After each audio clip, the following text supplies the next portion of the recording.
Hello friends, Tanya here for a video for Trinity Stamps.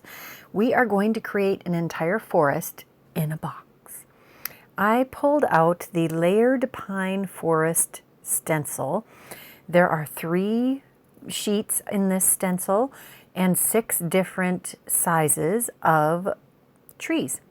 We're going to use these to create a background for this box card. I haven't made a wide box card in a while, and I have to admit I really love them. And usually once I start making them, I make a few. So be prepared, there may be more box card videos coming. So I'm taking a different color for each layer of this stencil, and I'm starting with Rustic Wilderness. These are Distress Oxides that I'm using today. However, you can use whatever inks you would like, dye inks, pigment inks, hybrid inks. They all work great with stencils. I am doing 4 panels that are 4 1/4 by 9 inches because I'm going to need a bunch of panels to create all the decorative pieces for this box card.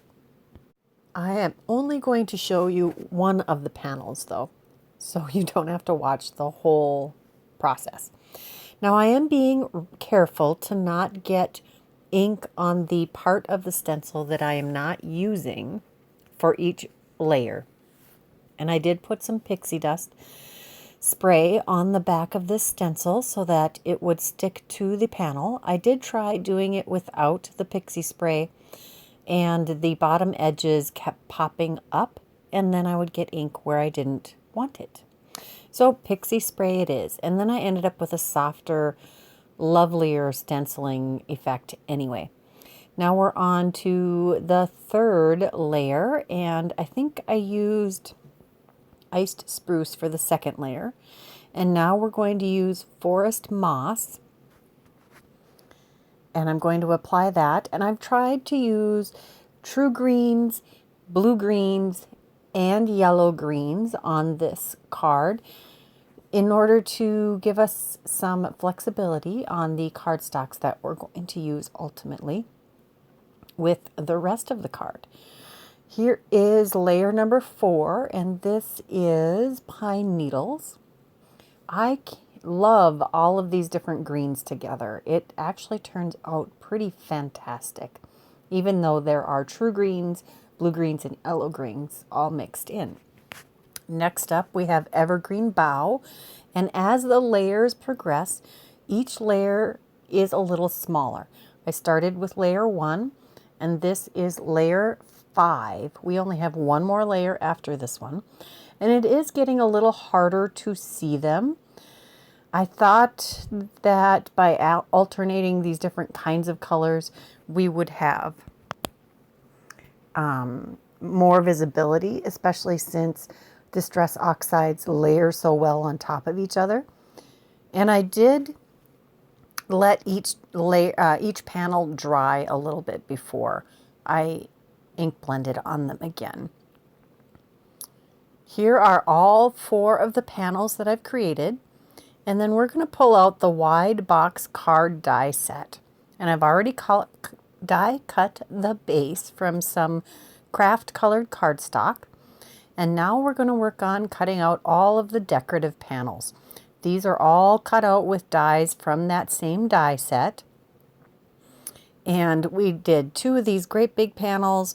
We're going to need pieces for fronts and backs on the flaps and for all the different sides. And then I pulled out the Slimline Forest border die, and I cut 3 different colors of cardstock with that die. And then I am going to measure those shelves, and they are about 6 inches. So we're going to have to trim down those pieces to fit on the shelves. Now I'm going to adhere all of these different panels. The large panel gets put on the front and back of one of these pieces of the card box. And I really should have scored all of these score lines before I started applying things. It's a lot easier to do the scoring before you start assembling the box. So FYI, do that instead. And the more you make these, the easier it gets, and they are really simple, especially if you use pattern paper instead of creating your own pattern for the decorative panels.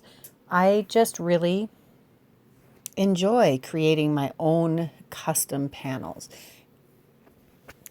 We are going to use the smaller of the long rectangular panels for the top, and as you can see, they are cut from the same piece of stenciled background to create the lower and the upper portions. Now, that pixie dust spray does leave a little residue sometimes, and when you rub your hands over it, you can leave a little something behind. So I took my eraser to try and clean that up a little bit. That's my only complaint with the pixie dust.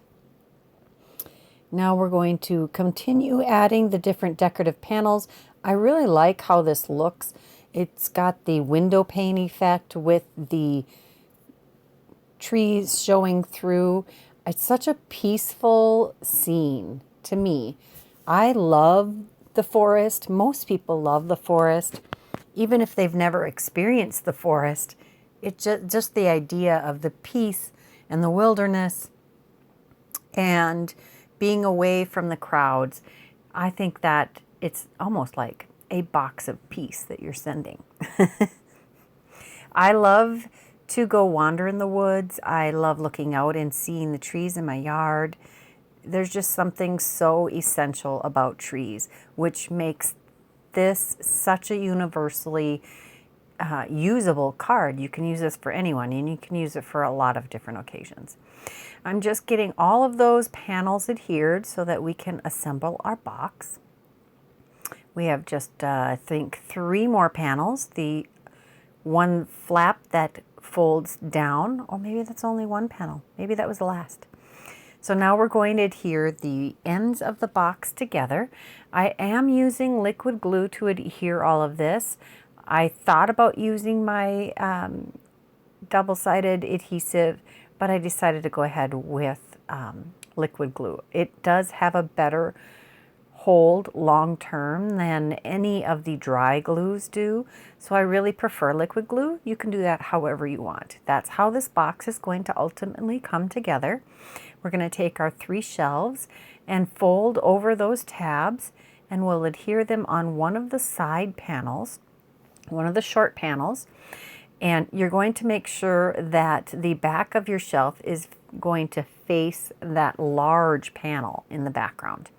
You're not going to see much of that large panel in the background when this is complete, because we have so many layers to this forest. Can't see the forest for the trees? Have you heard that saying before? I adhered each of the ends on there and then folded them towards the rest of the card, folded those other tabs down, added a little adhesive, and folded the small flap for the other side over and got those well adhered.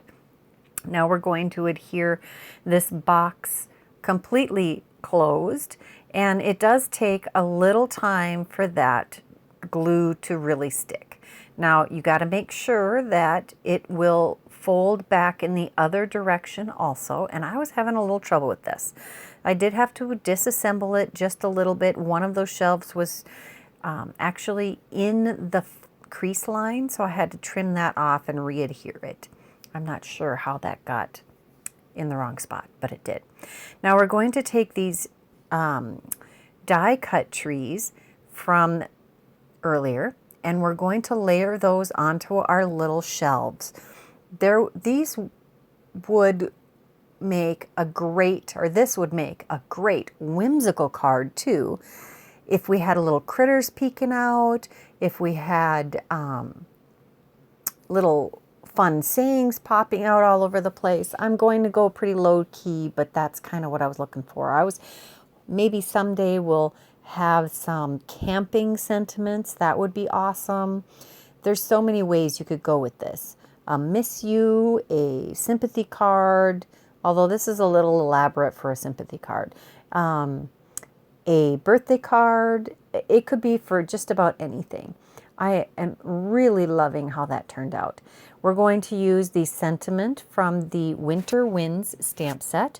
I had already stamped, heat embossed, and die cut this sentiment and cut it apart for a previous project, and I just tucked it in the envelope. So I am able to quickly put this on my card and not have to do the work. It's nice when you find those little surprises in your envelope for your projects. I'm just going to adhere part of the sentiment on each layer of the trees. So you have to kind of peek through the trees to see what the message is, which I love. I love that. I do think that I may make this card again and stick some little critters in here, even if they are the wrong size, because the trees are fairly small in comparison to most of the characters and critters we have in our line.